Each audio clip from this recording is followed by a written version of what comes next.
Welcome to the lecture series of data structures and algorithms with Python. इस subject का main मकसद ये है कि हम इसमें जो है वो डेटा स्ट्रक्चर्स को डिस्कस करें, डेटा स्ट्रक्चर्स की एफिशिएंसीज को डिस्कस करें।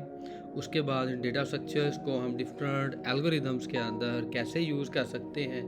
अब साथ हम ये भी डिस्कस करेंगे कि एक ही प्रॉब्लम को सॉल्व करने के लिए मल्टीपल एल्गोरिदम्स जो हैं वो यूज़ किए जा सकते हैं, और फिर हम उन्हें कंपेयर भी करेंगे कि कौन से एल्गोरिदम्स जो हैं वो बेहतर हैं और कौन से जो हैं वो किस सिनेरियो में यूज़ किए जा सकते हैं। और सबसे जो है वो इम्पोर्टेंट चीज़ इसमें यह है कि हम इस सब्जेक्ट को विद पाइथन जो है वो स्टडी करेंगे। पाइथन को सिलेक्ट करने की भी जो है वो कुछ रीज़न्स हैं, जिसमें जो है वो मेन रीज़न ये है कि पाइथन एक ऐसी प्रोग्रामिंग लैंग्वेज है जो कि जो है वो एक एक्सप्रेसिव सिंटैक्स और रोबस्ट लाइब्रेरी सपोर्ट प्रोवाइड करती है। इसके अलावा इसका जो डेटा स्ट्रक्चर्स और एल्गोरिथम्स को इम्प्लीमेंट करना इसमें आसान है एज़ कम्पेयर टू दूसरी प्रोग्रामिंग लैंग्वेजेस के। तो जैसे ही हम जो है वो ये कॉन्टेंट्स हमारे माइंड में आते हैं कि डेटा स्ट्रक्चर एल्गोरिदम्स हैं, तो मेन दो क्वेश्चन जो है वो हमारे माइंड में रेज होते हैं। पहला क्वेश्चन जो हमारे माइंड में आता है वो ये है कि वाई डेटा स्ट्रक्चर्स, कि हमें बेसिकली डेटा स्ट्रक्चर की जो है वो ज़रूरत क्यों पेश आती है। इसको हम डिफ़ाइन करें तो हम कहेंगे कि in every computing problem deals with the manipulation of data. However, how we organize, store and access this data can significantly impact our solutions efficiency। तो मेन मकसद क्या है कि हमने जो है वो अपनी प्रॉब्लम्स के अंदर जो डेटा है उस डेटा को हमने किस तरह से यूज़ करना है, उसको मैनिपुलेट कैसे करना है, और वो बेसिकली हमारे ओवरऑल जो सॉल्यूशन है उसकी एफिशिएंसी के ऊपर उसका इफ़ेक्ट होता है। अगला क्वेश्चन जो है वो रेज होता है कि वाई एल्गोरिदम्स। एल्गोरिदम्स को अगर हम डिफाइन करें तो हम कहते हैं an algorithm is a step by step process to solve a problem. Just as recipe guides us in cooking, an algorithm directs us in computing. The effectiveness of a solution is not just about getting the correct result, but how quickly and efficiently we can get the results। अब data structures को क्योंकि हमने computing में कोई भी problem solve करनी हो तो हमें जो है वो एल्गोरिदम्स को अडॉप्ट करना पड़ता है। और एल्गोरिदम्स के अंदर क्योंकि हर प्रॉब्लम के अंदर डेफिनेटली जो है वो कोई ना कोई डेटा जो है वो यूज़ होता है, तो उस डेटा को हमने कैसे ऑर्गेनाइज करना है, उसके ऊपर कैसे ऑपरेशन परफॉर्म करने हैं, वो ऑपरेशंस हमें एल्गोरिदम्स के अंदर हमारे डिफरेंट स्टेप्स या वहाँ पे डिफ़ाइन होते हैं, और डेटा को हमने जो है वो ऑर्गेनाइज किस फॉर्म में करना है वो हमें जो है वो डेटा स्ट्रक्चर्स वहाँ पे हेल्प आउट करता है। अब इस लेक्चर में इनिशियली तो हम जो है वो सिर्फ बेसिक्स जो है वो उनके डेटा स्ट्रक्चर्स की बेसिक्स को और different types of data structures को स्टडी करेंगे। उसके बाद जो है वो हम बाद में ये देखेंगे किस तरह हम इन डेटा स्ट्रक्चर्स को डिफरेंट एल्गोरिदम्स के अंदर यूज़ किया जा सकता है, और साथ साथ हम जो है वो इन एल्गोरिदम्स को और डेटा स्ट्रक्चर्स को है जो वो पाइथन में इम्प्लीमेंट करेंगे। लेकिन आज का ये इंट्रोडक्टरी लेक्चर है तो इसका ऑब्जेक्टिव सिर्फ ये है कि हम इसके अंदर जो है वो पहले ये अंडरस्टैंड कर लें कि हमारे पास डेटा स्ट्रक्चर है क्या चीज़, कौन कौन से डेटा स्ट्रक्चर्स अवेलेबल हैं, और उनको हम किन पर्पसेस के लिए जो है वो यूज़ कर सकते हैं। अब सबसे पहले हम जो है वो डेटा स्ट्रक्चर को डिफाइन करेंगे। A data structure is a fundamental concept in computer science that provides the systematic and organised way to store, manage and manipulate data। It serves as a blueprint for arranging and organizing data elements to facilitate efficient operations and optimize usage within algorithms and program। In simply अगर हम define करें तो हम कहते हैं कि data structure basically जो है वो हमें एक जो है वो डेटा को स्टोर करने, मैनेज करने और मैनिपुलेट करने का जो है वो एक प्रोसीजर डिफ़ाइन करने का नाम है, जिसको हम जो है वो जितने बेहतर तरीके से हम डेटा को जो है वो स्टोर करेंगे, मैनेज करेंगे या मैनिपुलेट कर सकते हैं, तो उतने ही ज़्यादा जो है वो हम कहते हैं कि हमारी एप्लीकेशन जो है वो उतनी एफिशिएंटली परफॉर्म कर रही है।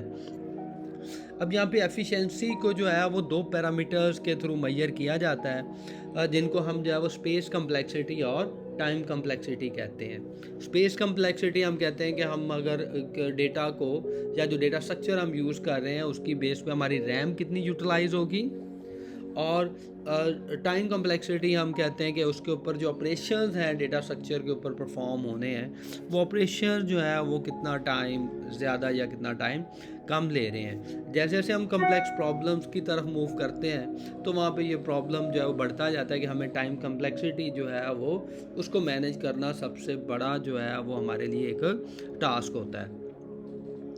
अब अगर हम जो है वो रियल लाइफ में अगर हम डेटा स्ट्रक्चर को देखें तो ये हमारे लिए जो है वो ब्रेक्स एंड बीम्स वाला काम करता है कि हम ब्रेक्स एंड बीम्स बेसिकली जो है वो बेसिक रिक्वायरमेंट्स हैं कोई भी बिल्डिंग जो है वो खड़ी करने के लिए।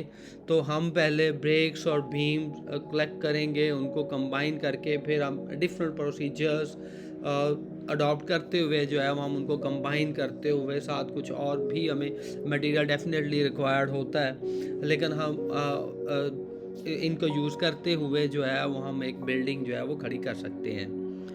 अब अगर एक प्रोग्रामर के पॉइंट ऑफ व्यू से अगर देखा जाए तो डेटा स्ट्रक्चर जो है वो इसके एक प्रोग्रामर को क्या बेनिफिट होते हैं, उसमें पहला पॉइंट ये आता है कि एफिशिएंटली डेटा एक्सेस है। अब अगर हमने डेटा जो है वो स्टोर डेटा को डेटा स्ट्रक्चर हमें इस काबिल करते हैं कि हम उस डेटा को कितनी ज़्यादा स्पीड के साथ और इसके साथ एक्सेस कर सकते हैं, और उसके साथ साथ हम उसकी टाइम कम्प्लेक्सिटी को भी रिड्यूस कर सकते हैं। उसके बाद जो अगला बेनिफिट आता है वो है modified data safely. Data structure हमें इस तरह का मैकेनिज़्म प्रोवाइड करते हैं कि हम डेटा को ऐड करते हुए, अपडेट करते हुए या डिलीट करते वक्त जो है वो हम डेटा की इंटेग्रिटी को जो है वो मेंटेन कर सकते हैं और एरर फ्री ऑपरेशन जो है वो परफॉर्म किए जा सकते हैं। जो नेक्स्ट बेनिफिट जो है वो डेटा स्ट्रक्चर्स हमें प्रोवाइड करते हैं एज अ प्रोग्रामर वो है सेव मेमोरी। डेटा स्ट्रक्चर को अगर हम प्रॉब्लम के ऊपर को एनालाइज करते हुए जब हम डेटा स्ट्रक्चर को सिलेक्ट करते हैं तो सबसे मेन ऑब्जेक्टिव हमारा ये होता है कि हम जो है वो ऑप्टिमल डेटा स्ट्रक्चर जो है वो सिलेक्ट करें, यानी हम डेटा को ऑर्गेनाइज इस तरह से करें कि जहाँ पे कम से कम मेमोरी यूटिलाइज हो रही हो और उसके ऊपर जो कंप्यूटेशनल कॉस्ट है या कंप्यूटेशन के जो ऑपरेशंस हैं उनमें भी जो है वो कम से कम परफॉर्म हो रहे हों। अगला जो इसके अंदर जो बेनिफिट एक प्रोग्रामर को मिलता है वो है सॉल्व कम्प्लेक्स प्रॉब्लम्स।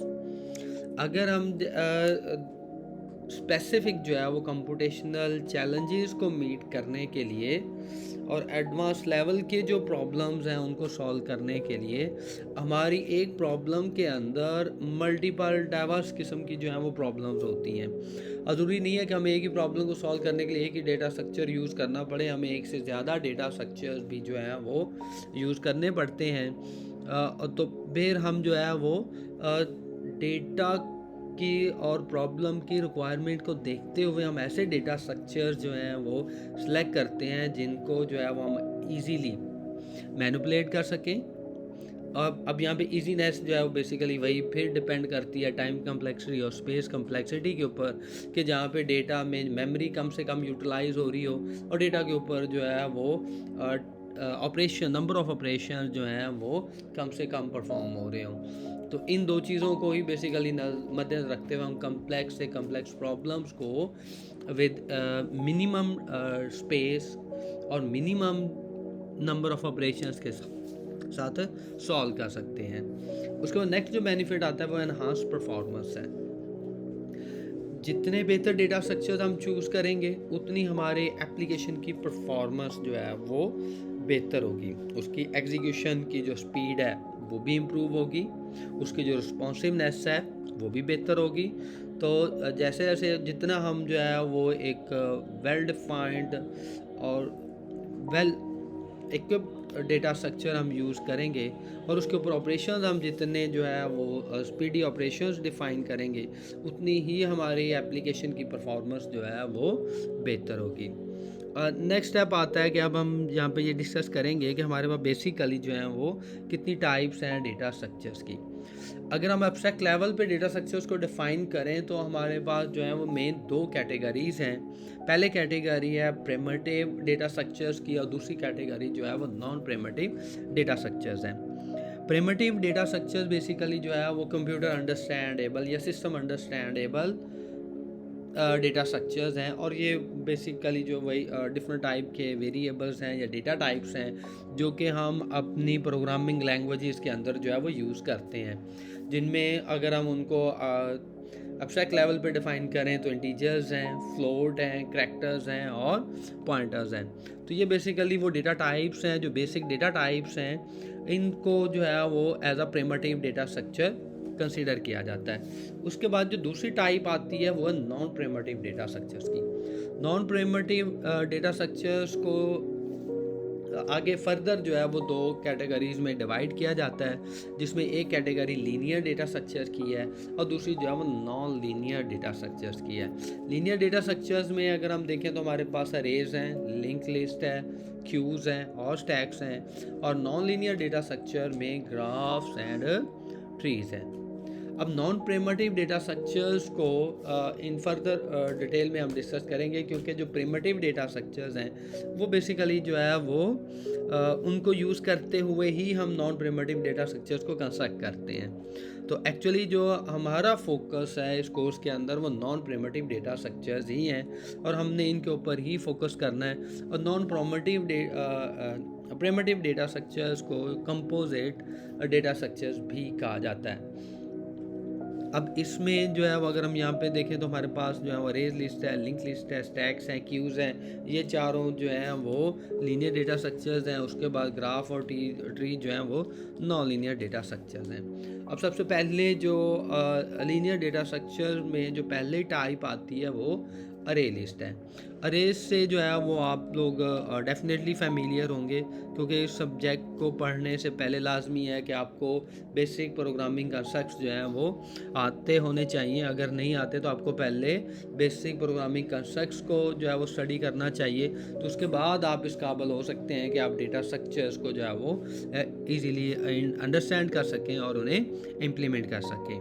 अब यहाँ पे हम देख सकते हैं कि हमारे पास जो है वो अरेज लिस्ट को बेसिकली जो है हम अरेज को यूज़ करते हुए जो है वो इम्प्लीमेंट करते हैं। और अरेज जो है वो उसकी जो मेन प्रॉपर्टी है कि उसके अंदर जो डेटा है वो कॉन्टिजियस मेमोरी रिक्वायर्ड होती है, और फिर डेटा जो है वो एक ही टाइप का डेटा इसमें स्टोर होता है। और उसके अलावा जो है वो इसके अंदर 2 मेन पार्ट्स होते हैं अरे का अंदर। एक को हम इंडेक्सेस कहते हैं, और दूसरा जो है वो उसमें मेमोरी है जहाँ पे वैल्यू स्टोर होती है।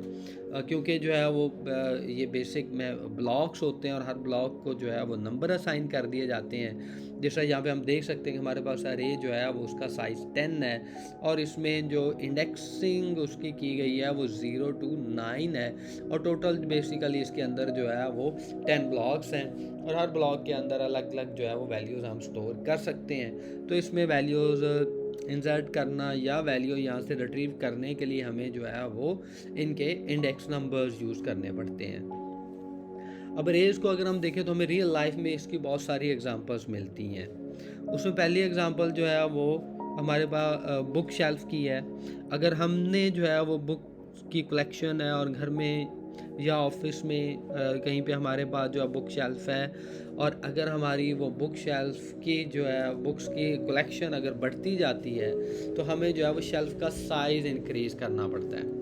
इसी तरह अगर हमारी बुक्स की कलेक्शन जो है वो कम होती है, रिड्यूस होती है, तो हमें शेल्फ का साइज़ जो है वो रिड्यूस करना पड़ता है। लेकिन यहाँ पे ऑब्जेक्टिव ये होता है कि हमें शेल्फ का साइज़ तब एक्सटेंड करना पड़ा कि हमारे पास जो है वो बुक्स के बढ़ गई, और हमें उनको प्रॉपरली अरेंज करने के लिए जो है वो स्पेस चाहिए थी। जब हमारे पास नंबर ऑफ़ बुक्स जो हैं वो कम हो गई तो फिर हमें जो है वो फ्री स्पेस जो है जो कि अब जो एज बुक्स शेल्फ के तौर पे यूज़ नहीं हो रही, तो उसको हम जो है वो हमें फ्री करके किसी और पर्पज़ के लिए उसको यूज़ किया जा सकता है। और इन चीज़ों को बेसिकली मैं डायरेक्टली मैप करूँगा हमारी रैम के साथ, क्योंकि इसका ताल्लुक जो है वो हमारी रैम भी हमारे लिए बेसिकली एक स्पेस है कि जब हमारा एक प्रोग्राम एग्जीक्यूट हो रहा है तो तो उस वक्त हमें जो है वो रैम को एफिशिएंटली यूटिलाइज़ करना होता है या मेमोरी को एफिशिएंटली यूटिलाइज़ करना होता है। तो हमें जितनी मेमोरी चाहिए उतनी ऑक्यूपाई करें, वहाँ पे अपना डेटा स्टोर करें। जब वो मेमोरी फ्री हो जाए तो हमें वो मेमोरी रिलीज़ कर देनी चाहिए ताकि वो मेमोरी किसी और प्रोग्राम के लिए यूज़ हो सके। इसी तरह रियल लाइफ में ट्रेन जो हैं वो भी एक लिस्ट की एक एग्जांपल है कि रन टाइम पे आप उसमें जो है वो नंबर ऑफ़ पैसेंजर्स अगर रियल टाइम पे बढ़ जाते हैं तो ट्रेन का साइज़ जो है वो एक्सटेंड किया जा सकता है, उसमें जो है वो और सीट्स ऐड की जा सकती हैं। इसी तरह अगर रियल टाइम पे पैसेंजर्स कम हो गए हैं तो रेलवे का साइज़ जो ट्रेन का साइज़ है वो कम किया जा सकता है। अब यहाँ पे भी जो है वो बेसिकली ऑब्जेक्टिव क्या है, एफिशिएंसी है। एक तो जो रिक्वायरमेंट है उसको मीट करना है, रिक्वायरमेंट को मीट करने के लिए हम ट्रेन का साइज़ एनहांस कर रहे हैं, बढ़ा रहे हैं। और अगर अब हमारे पास नंबर ऑफ़ पैसेंजर्स कम हो गए हैं तो हम नंबर ऑफ़ सीट्स कम कर देंगे, उसका भी डायरेक्टली यहाँ पे इम्पेक्ट क्या होगा, एफिशिएंसी के ऊपर आएगा। एक तो हमारे रिसोर्सेज वेस्ट नहीं हो रहे होंगे और दूसरा जो है वो यहाँ पे efficiency in the form of fuel consumption भी यहाँ पे हम कंसीडर कर सकते हैं कि एफिशिएंसी के पॉइंट ऑफ व्यू से कि फ्यूल कंजम्पशन भी कम होगी। उसके बाद नेक्स्ट एग्जांपल जो है वो हमारे पास जो है वो पार्किंग स्लॉट्स हैं। पार्किंग स्लॉट्स में भी अगर हमारे पास नंबर ऑफ़ कार्स या पार्किंग की ऑप्शन बढ़ती जाती हैं तो हम जो है वो पार्किंग स्लॉट्स एक्सटेंड कर देते हैं। और जैसे ही हम कहते हैं कि अब हमारे पास पार्किंग स्लॉट्स फ्री हैं तो हमें जो है वो पार्किंग स्लॉट्स को रिड्यूस कर देना चाहिए। और रिड्यूस करने से ये होगा कि वो वाली जो स्पेस फ्री हुई है वो किसी और पर्पस के लिए उसको यूटिलाइज़ किया जा सकता है। और जैसे ही हमें दोबारा ज़रूरत पड़ती है तो उसी स्पेस को दोबारा से जो है वो ऑक्यूपाई किया जा सकता है। उसके बाद नेक्स्ट जो इम्पॉर्टेंट डेटा स्ट्रक्चर है वो लिंक लिस्ट है। अब अरेज और लिंक लिस्ट बेसिकली दोनों जो है वो आप कह सकते हैं कि लिस्ट टाइप की डेटा स्ट्रक्चर्स हैं, जहाँ पे जो है वो ग्रॉसरी की लिस्ट आपने मेंटेन करनी हो तो हम उसके लिए भी इसको यूज़ कर सकते हैं। लेकिन लिंक लिस्ट को हम कहते हैं कि ये डायनामिकली मेमोरी को मैनेज करने के लिए एक ज़्यादा बेहतर डेटा स्ट्रक्चर कंसीडर किया जाता है एज़ कम्पेयर टू अरे लिस्ट के। और लिंक लिस्ट की जो है वो दो कैटेगरीज होती हैं। एक उसमें जो है वो अपर लेवल पे जो डिफाइंड है ये बेसिकली सिंगली लिंक लिस्ट है, और जो ये नीचे डिफाइंड है आप जिसको देख रहे हैं ये बेसिकली जो है वो डबली लिंक लिस्ट है। अब सिंगली लिंक लिस्ट में ये होता है कि हम एक नोड से दूसरे नोड तक फॉरवर्ड ही मूव कर सकते हैं, जबकि डबली में हमारे पास ये ऑप्शन होती है कि हम जो है वो एक एलिमेंट से फॉरवर्ड बैकवर्ड दोनों डायरेक्शन में मूव किया जा सकता है। अब इसकी हम कुछ रियल लाइफ में इसकी एग्जांपल देखें तो हमने जो है वो अगर एक नया डेटा एलिमेंट ऐड करना है अपनी लिस्ट में, अब ये लिस्ट के स्टार्ट में भी ऐड हो सकता है, उसके एंड पे भी हो सकता है। तो यहाँ पे हम मिडल में एक नया एलिमेंट जो कि n ऐड कर रहे हैं और सिंपली जो है वो दोनों जो पहले वाले एग्जिस्टिंग एलिमेंट्स हैं उनको कनेक्ट कर दिया गया है यहाँ पे एग्जिस्टिंग एलिमेंट्स के साथ। और ये बिल्कुल ऐसे ही है जैसे हम उस लिस्ट के अंदर जो है वो एक नया एलिमेंट इंसर्ट किया गया। उसके बाद जो अगला डेटा स्ट्रक्चर आता है वो है क्यू भी बेसिकली जो है वो लीनियर डेटा स्ट्रक्चर है। इसको इम्प्लीमेंटेशन के पॉइंट ऑफ व्यू से देखें तो हमें या तो लिंक लिस्ट का सहारा लेना पड़ता है या फिर अरेज यूज़ करने पड़ते हैं, लेकिन इसके ऊपर कुछ कंस्ट्रेंट्स अप्लाई की जाती हैं कि इसके एक एंड से जो है वो एलिमेंट्स ऐड होंगे और दूसरा एंड जो है वो एज एग्जिट के तौर पे यूज़ होता है। जो इसका एंट्री पॉइंट है उसको रियर कहा जाता है और जो इसका एग्जिट पॉइंट है उसे जो है वो फ्रंट कहा जाता है। और इसके जो एंट्री का ऑपरेशन है उसको एनक्यू कहा जाता है और इसमें एग्जिट का जो ऑपरेशन है या एलिमेंट उसमें से रिमूव करने का उसे डी क्यू कहा जाता है। और ये दोनों ऑपरेशन स्पेसिफिकली जो है वो क्यू के लिए यूज़ किए जाते हैं। और क्यू को हम ये भी कंसीडर करते हैं कि ये basically first in first out type का डेटा स्ट्रक्चर है। यानी फर्स्ट इन फर्स्ट आउट का मतलब ये है कि जो एलिमेंट क्यू में पहले एंटर होगा पहले उससे जो है वो सर्व किया जाएगा या सबसे पहले वही जो है वो क्यू में से बाहर निकलेगा, और जो एलिमेंट सबसे एंड पे एंटर होगा वो क्यू में से सबसे एंड पे ही क्यू में से बाहर निकल सकता है। अब इसके रियल लाइफ में एग्जांपल देखें तो ये हमारे पास एक क्यू है जिसमें जो है वो सर्विसेज प्रोवाइड की जा सकती हैं, जिसमें एलिमेंट्स जो हैं वो लेफ़्ट साइड से एंटर हो रहे हैं और राइट साइड पे जो सबसे फ्रंट पे जो एलिमेंट है उसको पहले सर्विस प्रोवाइड की जा रही है और उसके बाद जिस सीक्वेंस में एलिमेंट्स जो क्यू में एंटर हो रहे हैं उसी सीक्वेंस में ही उन्हें जो है वो सर्विस प्रोवाइड की जा रही है। इसके अलावा क्यू की फर्दर और टाइप्स भी हैं जिसमें जो है वो प्रायोरिटी क्यू भी है। अब प्रायोरिटी क्यू में बेसिकली जो है वो प्रायोरिटाइज कर दिया जाता है और उस प्रायोरिटी नंबर हर एलिमेंट को असाइन किया जाता है और उस प्रायोरिटी नंबर की बेस पे फिर जो है वो सर्विसेज प्रोवाइड की जाती हैं।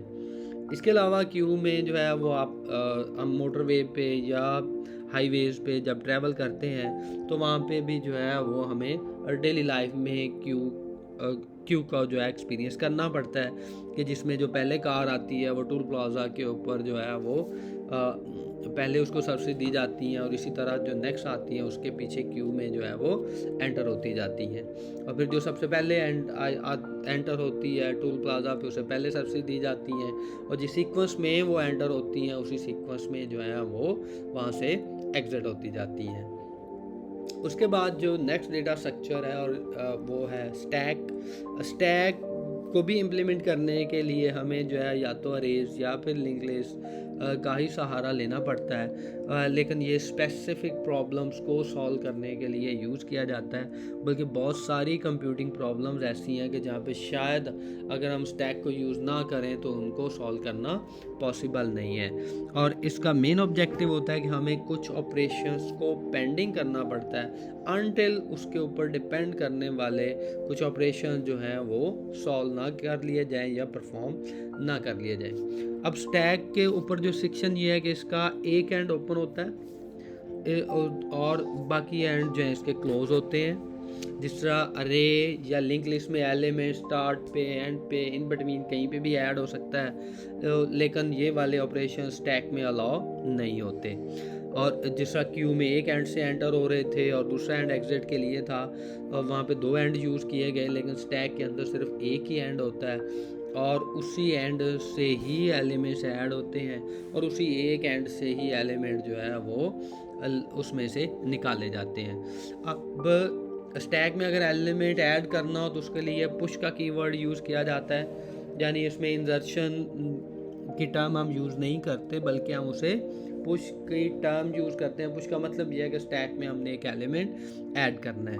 इसी तरह अगर स्टैक में से कोई एलिमेंट निकालना हो तो उसके लिए जो पॉप का वर्ड यूज़ किया जाता है। यहाँ पे आप देख सकते हैं कि हमने सी को पुश किया तो ये अब स्टैक के टॉप एलिमेंट बन गया और ये टॉप एक पॉइंटर के तौर पे बिहेव करता है जो कि स्टैक के सबसे टॉप पे जो एलिमेंट पड़ा होता है, जो टॉप पे एलिमेंट होता है उसको हम कहते हैं सबसे एंड पे स्टैक में एंटर हुआ है।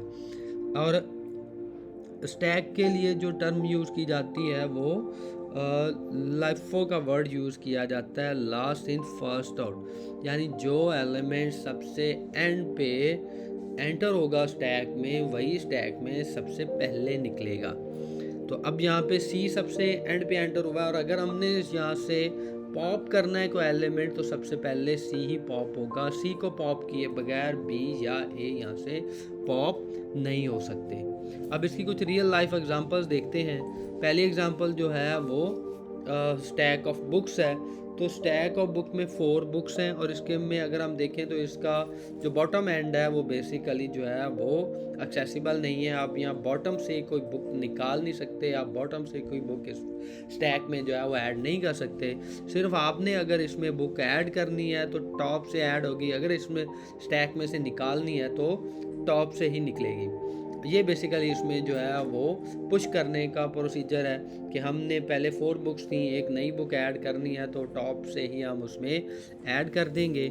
इसी तरह इसमें से अगर पॉप करना है तो पहले 5 बुक्स हैं तो टॉप वाली बुक ही वहाँ से जो है वो निकाली जाएगी। नेक्स्ट एग्जांपल इसकी रियल लाइफ में देखते हैं कि हमारे पास एक बॉक्स है जिसके अंदर जो है वो डिफरेंट बॉल्स हम पुश कर रहे हैं। तो सबसे पहले हमने जो है वो रेड बॉल को पुश किया तो ये रेड बॉल ही बेसिकली स्टैक का टॉप कंसीडर होगा।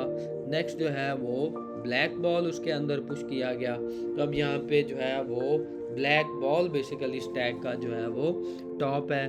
उसके बाद हमने ब्लू बॉल को पुश किया, तो अब ब्लू बॉल जो है वो स्टैक का टॉप है। इसी तरह अगर हमने स्टैक में से पॉप करने एलिमेंट्स निकालने हैं, तो एलिमेंट निकालने के लिए भी सबसे पहले जो है वो ब्लू वाला बॉल ही निकाला जाएगा। ये अलाउ ही नहीं किया जाता इसमें कि आप कोई और इसमें से जो बॉल निकाल सकें। अगर इसको निकालने की कोशिश की जाए तो इट मीन्स हम फिर रूल्स को वायलेट कर रहे हैं। रूल्स को वायलेट करेंगे तो वो फिर स्टैक नहीं रहेगा, वो कोई ना कोई और कुछ भी हम उसे कह सकते हैं, लेकिन वो उसका बिहेवियर जो है वो स्टैक वाला नहीं होगा। तो हम सबसे पहले ब्लू बॉल को निकाला, तो अब जो है वो ब्लैक बेसिकली उसका टॉप कंसीडर होगा। ब्लैक को निकाला तो अब रेड बॉल जो है उसका टॉप कंसीडर होगा। जब हमने रेड बॉल को निकाल दिया तो अब स्टैक जो है वो एम्प्टी हो चुका है। और अब एम्प्टी उसके बाद जो है वो हम नेक्स्ट मूव करते हैं नॉन लीनियर डेटा स्ट्रक्चर्स पे, जिसमें पहला डेटा स्ट्रक्चर जो है वो ट्री है। अब इसको नॉन लीनियर इसलिए कहा जाता है कि यहाँ पे जो है वो एलिमेंट्स जो हैं वो किसी एक सीक्वेंस में, किसी ऑर्डर में नहीं पड़े होते, बल्कि जो है वो एलिमेंट्स जो है वो स्कैटर्ड होते हैं।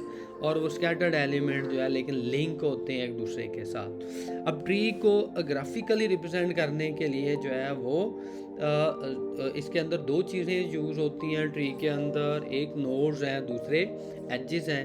नोड्स को जो है वो वर्टिसेस भी कहा जाता है। तो नोड्स को जो एक सर्कल की फॉर्म में रिप्रेजेंट किया जाता है, यानी यहाँ पे एक सर्कल अगर हम एक ड्रॉ किया हुआ है तो ये सर्कल बेसिकली क्या है, ये एक नोड कहला रहा है। और इस नोड के ऊपर जो है वो कैपिटल ए राइट किया हुआ, तो कैपिटल ए बेसिकली उसका लेबल है या की है।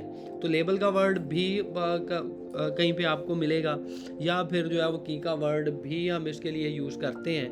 तो अब यहाँ पे हमारे लिए जो है वो अब इसी तरह हमने फिर नेक्स्ट जो है वो नोड अगर हम यहाँ पे देखें तो बी है, यहाँ पे नेक्स्ट नोड जो है वो सी है, और इन दोनों के दरमियान जो है एक लाइन ड्रॉ की हुई है, और ये लाइन जो है वो एज कहलाता है। ये बेसिकली इनके कनेक्शंस को डिफाइन कर रहा है। इसी तरह सी से आगे जी और एफ कनेक्टेड है, बी से डी और ई कनेक्टेड है, डी से एच कनेक्टेड है, ई से आई कनेक्टेड है। सिमिलरली फिर आगे इनसे फर्दर नोड जो है वो कनेक्ट होते जा रहे हैं। अब ट्री में जो है वो इसकी प्रॉपर्टी ये है कि इसमें एक node as a designated node होगा जिसको हम रूट नोड कहेंगे। और रूट नोड को हम जो है वो और फिर उससे आगे फर्दर जो है वो नोड्स जो हैं वो एक्सपैंड होते हैं, और जितने नोड उससे आगे निकलते जाएंगे वो चाइल्ड नोड कहलाएंगे। तो यहाँ पे जो है वो अगर हम कहेंगे कि नोड ए, नोड बी और सी का जो है वो पेरेंट नोड है। यहाँ पे डी और ई का पेरेंट नोड जो है वो बी है, एच का पेरेंट नोड डी है, आई का पेरेंट नोड ई है, के और एल का पेरेंट नोड जो है वो एच है। तो इस तरह जो है वो ये एक हायरार्किकल स्ट्रक्चर बेसिकली डिफाइन होता जाता है। रियल लाइफ में देखें तो हमारी जो फैमिली हायरार्की है वो बेसिकली एक ट्री की फॉर्म में ही हम उसको रिप्रेजेंट कर सकते हैं। इसी तरह जो है हमारे ऑर्गेनाइजेशनल स्ट्रक्चर्स जो हैं वो भी जो है वो एक ट्री की फॉर्म में रिप्रेजेंट किए जा सकते हैं। अब जो रूट नोड है उसको जो है वो हम आगे फर्दर ट्री को लेवल्स में डिफाइन करते हैं। तो रूट नोड हमेशा जो है वो लेवल 0 पे आएगा, और फर्दर उससे आगे जब उसके चाइल्ड आएंगे तो वो लेवल 1 पे आ जाएंगे, फर्दर उनके चाइल्ड जब आएंगे तो वो लेवल 2 पे। तो यहाँ पे आप देख सकते हैं कि लेवल 0 टू लेवल 4 तक है। और लेवल 4 इसका जो है वो बिल्कुल बॉटम लाइन है, और जो बॉटम लाइन पे नोड्स होते हैं उन्हें लीफ नोड कहा जाता है। और लीफ नोड ऐसे नोड हैं कि जिनके कोई चाइल्ड नहीं होते, जो फर्दर एक्सपैंड नहीं हो रहे होते। उसके रूट नोड और लीफ नोड के दरमियान जितने नोड्स हैं ये बेसिकली इंटरमीडिएट नोड्स कहलाते हैं। अच्छा, अब उसके बाद जो है वो कुछ और टर्म्स इसके अंदर यूज़ होती हैं, जिस तरह यहाँ पे जो है वो सिबलिंग का वर्ड आपको नज़र आ रहा होगा। तो बेसिकली जो है वो ऐसे नोड जिनका पेरेंट सेम हो और सेम लेवल पे हों, तो वो एक ट्री के जो हैं वो सिबलिंग्स कहलाते हैं। अब हम आते हैं इसकी रियल लाइफ एग्जांपल्स की तरफ। एक फैमिली हायरार्की को अगर हमने डिफ़ाइन करना हो तो सबसे पहले जो है वो मेन रूट नोड आएगा। रूट नोड से आगे 2 चाइल्ड जनरेट हो रहे हैं, फिर आगे चाइल्ड से आगे उनके चाइल्ड आगे जनरेट हो रहे हैं। और इस तरह फैमिली जो है वो एक्सपेंड करती जा रही है। और यहाँ पे सबसे एंड पे जो नोड आ रहे हैं उन्हें हम लीफ नोड कह रहे हैं। तो पहला नोड जो है वो बेसिकली रूट नोड है, और रूट से आगे फर्दर जो है वो फैमिली एक्सपेंड करती जा रही है। और ये जो एंड पे नोड हैं इन्हें हम कह रहे हैं कि ये बेसिकली लीफ नोड हैं। यहाँ पे इन दो नोड्स को अगर हम कंसीडर करें तो ये सिबलिंग्स कहलाएंगे, ये दो नोड्स भी सिबलिंग्स कहलाएंगे, ये दो नोड्स भी सिबलिंग्स कहलाएंगे। तो इस तरह से एक फैमिली हायरार्की को बेसिकली जो है वो ट्री को यूज़ करते हुए डिफ़ाइन किया जा सकता है। नेक्स्ट हम इसके एग्जांपल लेते हैं जो कि डिसीजन ट्री की है। ये बेसिकली आर्टिफिशियल इंटेलिजेंस के अंदर यूज़ होते हैं, जो कि डिसीजन मेकिंग के लिए यूज़ किया जाता है। डेटा से लर्न करने के बाद ये ट्री जो है वो ड्रॉ किए जाते हैं, और फिर हमारे पास जब अननोन सैंपल आता है तो उसकी बेस पे हम उसी ट्री को एनालाइज करते हुए डिसीजन लेते हैं कि स्पेसिफिक प्रॉब्लम्स के अगेंस्ट अब हमारा डिसीजन क्या होना चाहिए। तो यहाँ पे जो है वो ट्री को हम कंसीडर कर सकते हैं कि हमारी जो है वो एडवांस लेवल की प्रॉब्लम्स को सॉल्व करने के लिए जो है वो ट्रीज़ को यूज़ किया जाता है। आर्टिफिशियल इंटेलिजेंस के अंदर ट्रीज़ की बहुत ज़्यादा एप्लीकेशंस हैं। जब कभी आप आर्टिफिशियल इंटेलिजेंस पढ़ेंगे तो उसमें बेसिकली सर्चिंग प्रॉब्लम से लेके जो है वो एंड तक जो है वो क्लासिफिकेशन तक जो है वो हमें डिफरेंट टाइप के ट्रीज़ जो हैं वो यूज़ करने पड़ते हैं। लास्ट डेटा स्ट्रक्चर जो हमारे पास है वो है ग्राफ। ग्राफ भी ट्री की तरह का ही है, दोनों में बहुत सारी सिमिलैरिटीज़ हैं, लेकिन एग्जैक्टली सेम डेटा स्ट्रक्चर्स नहीं हैं, बल्कि जो हैं वो डिफरेंट डेटा स्ट्रक्चर्स हैं और डिफरेंट टाइप की प्रॉब्लम्स को सॉल्व करने के लिए इन्हें यूज़ किया जाता है। लेकिन यहाँ पे भी ट्री की तरह जो है वो सर्कल्स जो हैं वो रिप्रेजेंट कर रहे हैं वर्टिसेस को, या इन्हें हम नोड्स भी कहेंगे, और इन नोड्स के दरमियान जो लाइन है वो उसको हम एज यहाँ पे भी कहेंगे। तो ये वाली प्रॉपर्टीज़ तो सेम है। अब ग्राफ और ट्री में मेजर डिफरेंस क्या है? देखिए, ग्राफ के अंदर कोई भी node as a designated node नहीं होगा जिसको हम कहें रूट नोड है, और ग्राफ के अंदर लीफ नोड का कोई कॉन्सेप्ट नहीं है। ग्राफ के अंदर चाइल्ड पेरेंट का रिलेशनशिप जो है वो एग्जैक्टली उसी तरह से डिफाइंड नहीं होता। और अगर हमारे पास दो स्ट्रक्चर्स गिवन हो जिसमें ग्राफ तो अगर हमने उनको डिफ्रेंशिएट करना हो कि कौन सा ग्राफ है और कौन सा ट्री है, तो बेसिकली हमें देखना होगा कि ट्री के अंदर जो है वो एक नोड से दूसरे नोड तक का जो पाथ है वो यूनिक होता है। अब पाथ को अगर हम पहले अंडरस्टैंड कर लें, अगर हम कहते हैं कि हमने नोड 0 से नोड 2 तक जाना है, तो 0, 1 और 2 ये एक पाथ है। इसी तरह जो है वो 0, 4, 1 और 2 ये भी एक पाथ है, 0, 4, 3, 2 ये भी एक पाथ है, 0, 1, 4, 3 और 2 ये भी एक पाथ है। तो यहाँ पे 0 से 2 तक जाने के लिए मल्टीपल पाथ एग्जिस्ट करते हैं। लेकिन अगर हम यही प्रॉपर्टी जब हम ट्री में देखते हैं तो ट्री में हमें ये प्रॉपर्टी नज़र नहीं आती। ट्री में जैसे ही हम जाएंगे तो हमारे पास जो है वो, अगर हम कहते हैं इस नोड से इस नोड तक का जो पाथ है तो यूनिक पाथ है, आपके पास एक से ज़्यादा पाथ जो है वो एग्जिस्ट नहीं कर रहे होंगे। तो ये बेसिकली जो है वो एक मेजर क्राइटेरिया है जिसकी बेस पे हम जो है वो ट्री और ग्राफ को डिफ्रेंशिएट कर लेते हैं। और एक ये है कि ट्री के अंदर क्योंकि एक डेजिग्नेटेड नोड है जिसको रूट नोड कहा जाता है, जबकि ग्राफ में ऐसा कोई नोड नहीं होता। बाकी उसी तरह यहाँ पे भी सर्कल्स के ऊपर जो हैं वो लेबल्स हैं जो कि या जिसको की कहा जाता है, जिसकी बेस पे हम डिफरेंट नोड्स को आइडेंटिफाई भी कर सकते हैं। अब आते हैं रियल लाइफ की एग्जांपल्स के अंदर। रियल लाइफ में हमारे पास जो है वो हमारा जो सोशल लिंक्स हैं या सोशल मीडिया पे जो हमारे लिंक्स हैं वो उनको हम एक ग्राफ की फॉर्म में रिप्रेजेंट कर सकते हैं। फॉर एग्जांपल, अगर फेसबुक पे आप हैं तो आपके आगे फ्रेंड्स हैं, फिर उनके फ्रेंड्स हैं, फिर उनके फ्रेंड्स हैं, फिर उनके फ्रेंड्स हैं, तो ये एक नेटवर्क बेसिकली इस्टेब्लिश होता जाता है। इसी तरह हमारा जो कंप्यूटर नेटवर्क है वो भी बेसिकली ग्राफ की एक एग्जांपल है। अगर हम वाइड एरिया नेटवर्क को ले लें या कोई भी नेटवर्क कंसीडर करें तो वो भी, उसको भी हम जो है वो ग्राफ के थ्रू जो है रिप्रेजेंट किया जा सकता है। और फिर ग्राफ की एप्लीकेशन जो है वो बहुत सारे एरियाज़ में, जहाँ पे स्पेसिफिकली हमें शॉर्टेस्ट पाथ या ऑप्टिमल पाथ इस तरह की प्रॉब्लम्स के अंदर जहाँ पे जो है वो नोड्स कनेक्टेड हैं या ऑब्जेक्ट्स कनेक्टेड हैं और कनेक्शन के मैकेनिज्म डिफरेंट हो सकते हैं। थ्रू रोड्स अगर सिटीज़ कनेक्टेड हैं तो इनको भी हम थ्रू ग्राफ रिप्रेजेंट कर सकते हैं। अगर हमारे pass through railway tracks different points connected हैं तो वो भी ग्राफ के थ्रू रिप्रेजेंट हो सकता है। अगर हमारे जो है वो डिफरेंट जो हैं वो एयरपोर्ट्स हैं और वो एयर फ्लाइट्स के थ्रू कनेक्ट होते हैं, एयर पास के थ्रू कनेक्ट होते हैं, तो उन्हें भी हम ग्राफ के थ्रू रिप्रेजेंट किया जा सकता है। और यहाँ पे बहुत सारी ऑप्टिमाइजेशन प्रॉब्लम या बेसिकली शॉर्टेस्ट पाथ फाइंड करने के लिए, मिनिमम कास्ट फाइंड करने के लिए, बेस्ट पाथ फाइंड करने के लिए जो है वो बेसिकली ग्राफ्स को यूज़ किया जाता है। इसके अलावा इसकी एक बहुत बड़ी जो एग्जांपल है वो नॉलेज ग्राफ्स भी हैं, जो कि आर्टिफिशियल इंटेलिजेंस के अंदर या मशीन लर्निंग के अंदर जो है वो डिफरेंट पर्पसेस के लिए यूज़ होते हैं। यानी हमें ये सिर्फ बेसिक लेवल की प्रॉब्लम सॉल्व करने के लिए इन्हें यूज़ नहीं किया जाता, बल्कि जो है वो एडवांस लेवल की जो कम्प्लेक्स प्रॉब्लम्स हैं और स्पेसिफिकली सर्चिंग प्रॉब्लम्स या ऑप्टिमाइजेशन प्रॉब्लम्स जो है उनके अंदर जो है वो बहुत ज़्यादा ग्राफ्स को यूटिलाइज़ किया जाता है।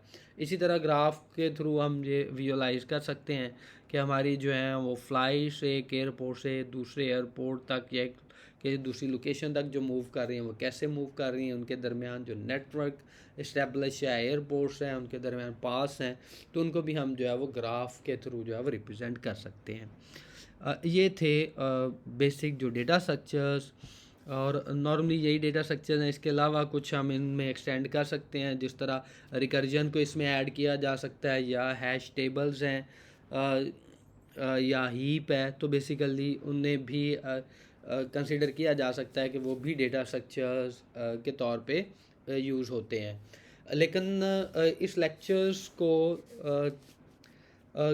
कंसिडर करने के बाद एटलीस्ट आपको इन क्वेश्चंस के आंसर्स अगर पता होंगे तो ये आप इजीली जो है वो अगले आने वाले लेक्चर्स को जो है वो अंडरस्टैंड भी कर सकेंगे, और प्रॉपरली जो है वो उन्हें आप जो उनके डिफरेंट ऑपरेशंस हैं उनको भी प्रॉपरली जो है वो अंडरस्टैंड किया जा सकता है।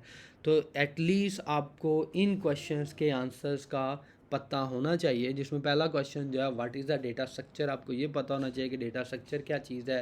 सेकेंडली आपको जो है वो एल्गोरिदम्स का पता होना चाहिए कि कंप्यूटिंग में एक एल्गोरिदम जो है वो हम किस चीज़ को कहते हैं। नेक्स्ट जो है वो आपको पता होना चाहिए कि कौन कौन से डेटा स्ट्रक्चर्स हैं, और उसमें लीनियर डेटा स्ट्रक्चर्स कौन से हैं, नॉन लीनियर डेटा स्ट्रक्चर्स कौन से हैं, और लिंक लिस्ट और अरेज में क्या डिफरेंस है। इसी तरह स्टैक और क्यू में क्या डिफरेंस है, और किस तरह की एप्लीकेशन में स्टैक यूज़ होती है, किस तरह की एप्लीकेशंस के अंदर क्यू को यूज़ किया जाता है। इसी तरह जो है वो ट्रीज़ और ग्राफ के दरमियान जो डिफरेंसेस हैं ये पता होने चाहिए, और कौन सी प्रॉब्लम्स हैं जो थ्रू ट्री या किस नेचर की प्रॉब्लम्स को ट्री को यूज़ करते हुए सॉल्व किया जा सकता है, और किस नेचर की प्रॉब्लम्स को जो है वो ग्राफ को यूज़ करते हुए सॉल्व किया जा सकता है। इसके अलावा हमें जो है वो डिफरेंट एप्लीकेशंस के पॉइंट ऑफ व्यू से जो है वो डेटा स्ट्रक्चर्स की चॉइस भी हमें पता होना चाहिए। किस तरह की एप्लीकेशन हो तो उसके लिए हमें किस तरह के डेटा स्ट्रक्चर्स जो हैं वो यूज़ करने चाहिए। और इसी तरह हमारे पास जो है वो डायनामिक और स्टैटिक डेटा स्ट्रक्चर्स जो हैं वो उनके भी डिफरेंट स्नैरियोज़ का पता होना चाहिए कि किस तरह की प्रॉब्लम्स के अंदर हमें डायनामिक डेटा स्ट्रक्चर यूज़ करने चाहिए, और किस तरह की प्रॉब्लम्स के अंदर हमें जो है वो स्टैटिक डेटा स्ट्रक्चर यूज़ करने चाहिए। और फिर इसी तरह जो है वो हमारे डेटा स्ट्रक्चर्स जो हैं वो एल्गोरिदम्स के अंदर जो है वो किस तरह से यूज़ होते हैं, या डेटा स्ट्रक्चर एल्गोरिदम मिलके जो है वो किस तरह से काम करते हैं। तो ये बेसिकली हम अगले लेक्चर्स में ये वाला पॉइंट ऑफ व्यू तो डिस्कस करेंगे, और एग्जैक्टली हमारा जो नेक्स्ट ऑब्जेक्टिव है कि हमने one by one data structures को स्टडी करना है, उन डेटा स्ट्रक्चर्स के ऊपर डिफरेंट ऑपरेशन जो है वो कैसे परफॉर्म होते हैं, उन डेटा स्ट्रक्चर्स को डिफरेंट एल्गोरिदम्स के अंदर कैसे यूज़ करना है, और फिर उन एल्गोरिदम्स को पाइथन के अंदर जो है वो इम्प्लीमेंट कैसे करना है।